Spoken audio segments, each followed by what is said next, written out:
చూడండి తెలంగాణలో ప్రజల సమస్యలు ఒక్కరోజే ఎన్ని సమస్యలు. ఇగో కుటుంబం సాకుగా రుణమాఫీ చేయకపోవడాన్ని నిరసిస్తూ జగిత్యాల జిల్లా వెల్లుల్లలో చెవిలో పూలతో కుటుంబ ధృవీకరణ పత్రాన్ని అధికారులకు అందజేస్తున్న రైతు మారు మురళీధర్ రెడ్డి. ఇక చూడు చెవులో పూలు పెట్టుకొని, రేవంత్ రెడ్డి మాకు చెవులో పూలు పెట్టావు నువ్వు, ఇగో ఇవే నువ్వు పెట్టే పూలు అని చెప్పేసి ఒక రైతు పోయి ఆ కుటుంబ ధృవీకరణ పత్రాన్ని ఇస్తున్నాడు. నువ్వు చేసినటువంటి రుణమాఫీ గిట్లా అయిందన్నమాట. ఎవరికి కాలే రుణమాఫీ? నాకు తెలిసి కరెక్ట్గా ప్రాపర్గా లెక్క తీస్తే కాంగ్రెస్ కార్యకర్తలకే అయింది రుణమాఫీ, ఎవరికి కాలే. ఆ కాంగ్రెస్ కార్యకర్తలకు కూడా పూర్తి స్థాయిలో కాలే. ఇది నువ్వు చేస్తున్నటువంటి కార్యక్రమం. ఇక చూడు ఇక్కడ రాష్ట్రం అంతా డెంగ్యూ ప్రబలి ప్రైవేట్ దవాఖానాల్లో బెడ్లు కూడా దొరకని పరిస్థితి ఉండగా భూపాలపల్లి జిల్లా మహదేవ్పూర్ సర్కారు దవాఖానలో ఇట్లా పశువులు తిరుగుతున్నాయి. ఇంతకుముందు చూపిస్తుగా నేను, ఇట్లా పశువులు తిరుగుతున్నాయి. ఇది ఎవరిది కాన్స్టిట్యున్సీ? మన మంతని శ్రీధర్ బాబు గారిది. మంతని శ్రీధర్ బాబు గారేమో రాష్ట్రానికి మంత్రి, మంతనికి ఎమ్మెల్యేనేమో శ్రీని బాబు గారు. శ్రీని బాబు గారు ఎవరు? శ్రీధర్ బాబు గారు తమ్ముడు, గారాల తమ్ముడు. శ్రీని బాబు గారు అక్కడ షాడో ఎమ్మెల్యే అనమాట. ఆ ఎమ్మెల్యే గారి కథలో గిట్లా ఎడ్లు కూడా పోయి ఆడ అవుతున్నాయి. ఇక ఇంకొక సమస్య ఇక్కడ చూడు. పోరుబాటలో రైతన్న పాదయాత్ర. రుణమాఫీ పేరుతో తమకు జరిగిన అన్యాయంపై ఆదిలాబాదు రైతులు పోరుబాట పట్టిర్రు. బిడ్డ ఎక్కడి నుంచి స్టార్ట్ చేయాలో అక్కడి నుంచి స్టార్ట్ చేసిర్రు. చూసావా నువ్వు ఏడైతే స్టార్ట్ చేసినావు, ఏడ స్టార్ట్ చేసినావు నువ్వు? అదే ఆదిలాబాద్ జిల్లా నుంచి, కొమరంభీం జిల్లా నుంచి స్టార్ట్ చేసినావు కదా, ఒక సెంటిమెంట్ రగిల్చినావు కదా, గిరిజనులకు ఆదివాసీలకు ఎస్టీల బిడ్డలను రెచ్చగొట్టినావు కదా. అదే ప్రాంతం నుంచి నీ మీద తిరుగుబాటు జంగు సైరన్ ఉదిరు రైతులు. చూడు తాసీ మండలము కప్పర్ల నుంచి పాదయాత్ర చేపట్టారు రైతులు మండల కేంద్రంలో ధర్నా నిర్వహించారంట. రైతులతో పెట్టుకున్నాడు ఎవడు ముంగళ వాళ్ళేరా నాయన. 2019లో మోడీ సర్కార్ వచ్చింది రెండవసారి. వచ్చినాక వచ్చి రాగానే ఇక మోదీవారు ఏం చేసిండు, ఈ రైతు చట్టాలు సాగు చట్టాలను తీసుకొస్తా అని చెప్పేసి రైతులను ఇబ్బంది పెట్టిండు. తన్నుడు దాంతో ఎడబడ్డాడు. ఇప్పుడు పోయి 240 కాడ ఆగిండు. నువ్వు గిట్టడే ఎగురు. ఇక 64 వచ్చినా నువ్వు విర్రవీగుతున్నావు కదా, 24 కాడ పడిపోతావు నువ్వు. రైతులతో పెట్టుకుంటే గట్లుంటుంది కథ. చూడు నువ్వు ఇంకా చూడు. పేద బస్తీలపైకి రేవంత్ బుల్డోజర్.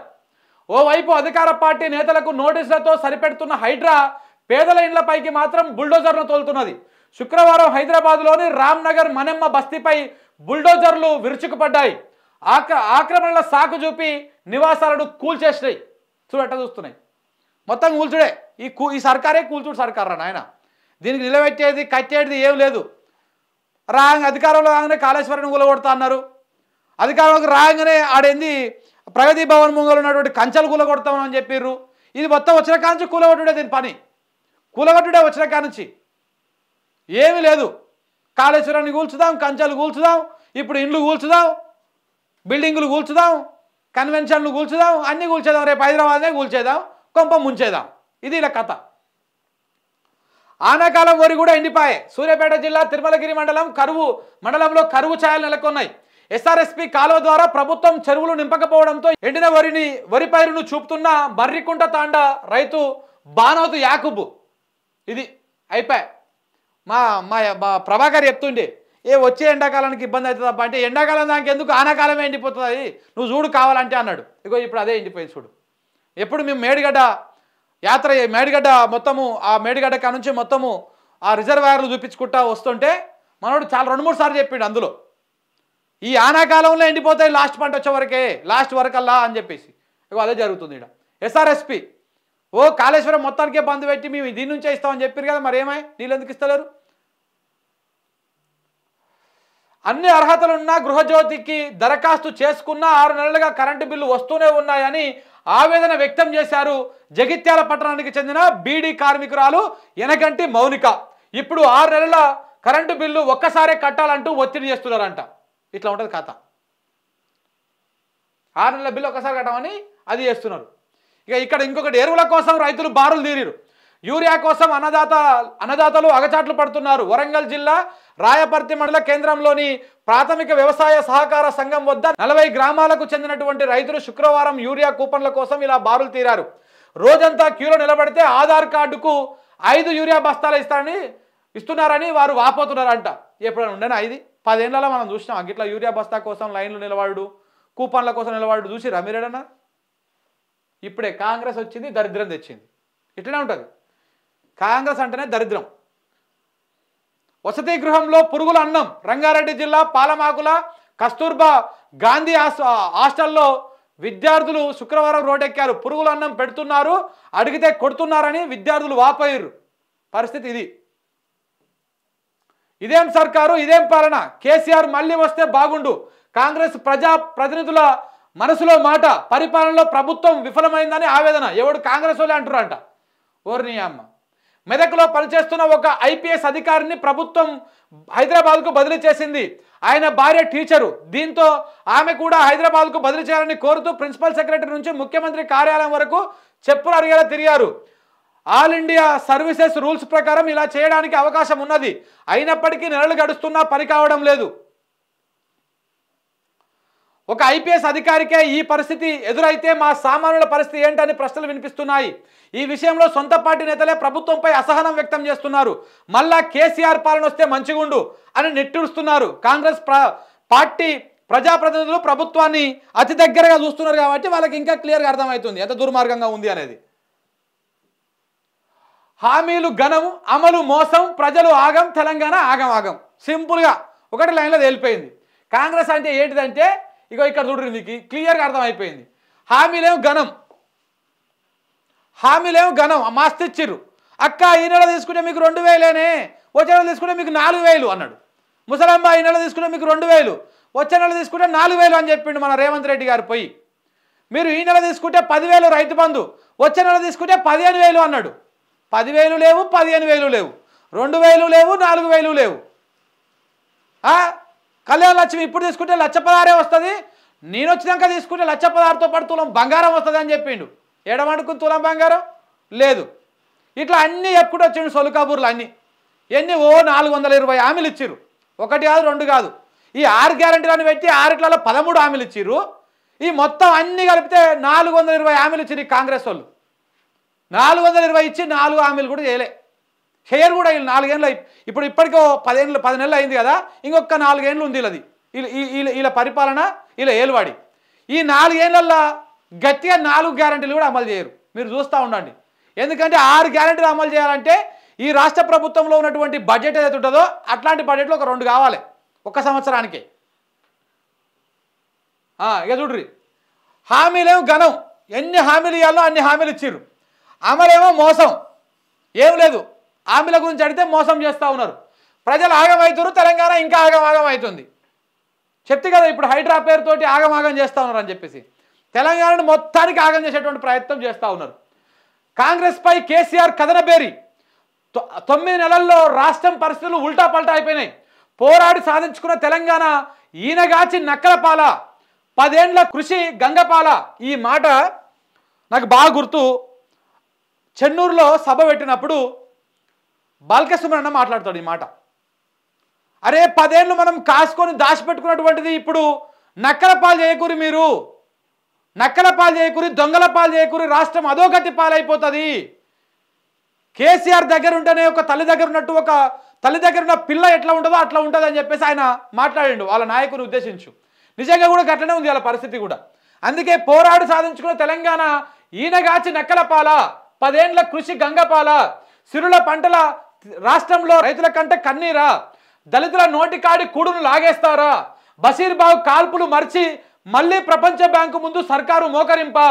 ఇక మీరు రంగంలోకి దూకక తప్పదు. గ్యారెంటీలపై ప్రభుత్వం మెడలు వంచాలి. కేసీఆర్కు బీఆర్ఎస్ సీనియర్ల వినతి. సూత్రప్రాయంగా అంగీకరించిన అధినేత సెప్టెంబర్ 10 తర్వాత సమాలోచనలు. తెలంగాణ ఉద్యమ తరహాలో కార్యాచరణ. నేను చెప్పినా కదా, నిన్ననే చెప్పాను నేను. కేసీఆర్ రంగంలోకి దిగుతున్నాడు. ఇక రేవంత్ రెడ్డికి ఇక లెఫ్ట్ రైట్ కాకుండా అంతా ఉంటుంది, అప్ డౌన్ అన్నీ ఉంటాయి అన్నమాట. సో 100% కథన రంగంలోకి కేసీఆర్ దిగుతున్నాడు. కేసీఆర్ ఉద్యమ కార్యాచరణ ఎట్ట ఉంటుందో 2001 నుంచి 2014 దాకా ఆయన వెనకాల జర్నీ చేసినటువంటి వాళ్ళు, అలసిపోక సొలసిపోక ఓపికతోటి జర్నీ చేసేటువంటి వాళ్ళకు బాగా తెలుసు. ఎందుకంటే కేసీఆర్ ఒక్కొక్కసారి మౌనంగా ఉంటాడు, అది కూడా వ్యూహంలో భాగమే. కేసీఆర్ ఒక్కొక్కసారి అగ్రెసివ్గా మాట్లాడుతూ ఉంటాడు, అది కూడా వ్యూహంలో భాగమే. అంటే ఎప్పుడు ఏ విధంగా చేస్తే ప్రజలు ఎట్లా రియాక్ట్ అవుతారు, ప్రజల నుంచి ఏ విధంగా స్పందన వస్తుంది అనేటువంటి నాడి తెలిసినటువంటి వాడు అపర చాణక్యుడు అని చెప్పేసి ఈ రాజకీయాల్లో ఉన్నటువంటి వాళ్ళు చెప్తా ఉంటారు.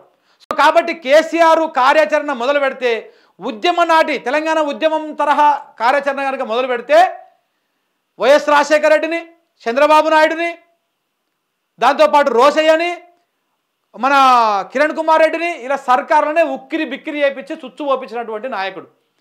గలాంటి కేసీఆర్కు గి రేవంత్ రెడ్డి ఒక లెక్కన జూజుబీ లెక్క కాదా కథ?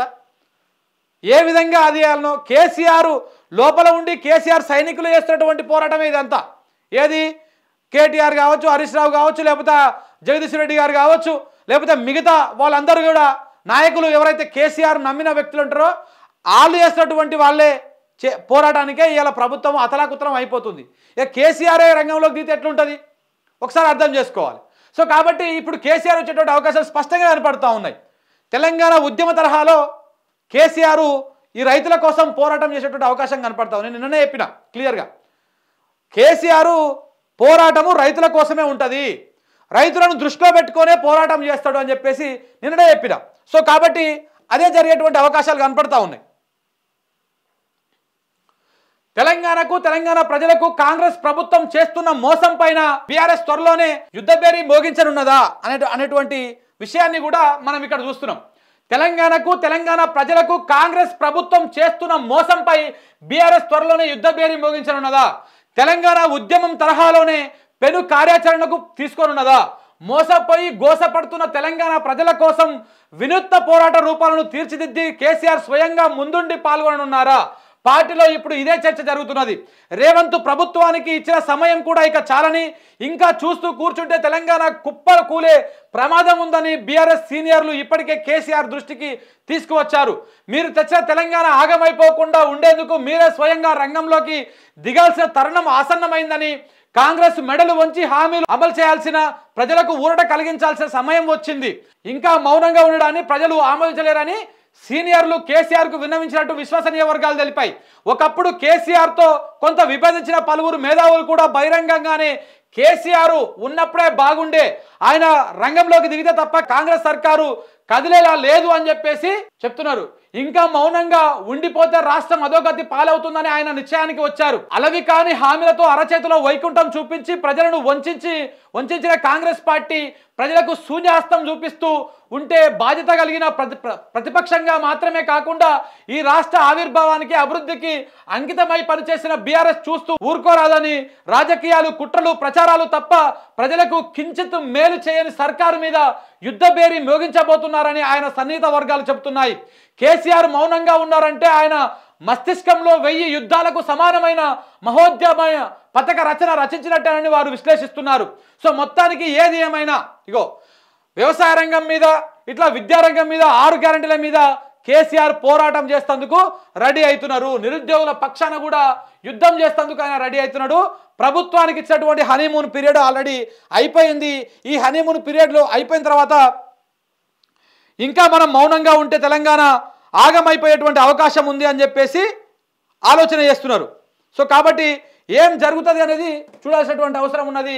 కేసీఆర్ రోడ్డు మీదకి వచ్చిన తర్వాత, కేసీఆర్ ప్రజల్లోకి వచ్చిన తర్వాత ఏ విధంగా ఉండబోతుంది అనేది కూడా చూడాల్సినటువంటి అవసరం ఉంది. ఏది ఏమైనా కేసీఆర్ రావడము, ప్రజల కోసం మళ్ళీ ఫైట్ చేయడం కూడా ఇది ఒక శుభపరిణామమే.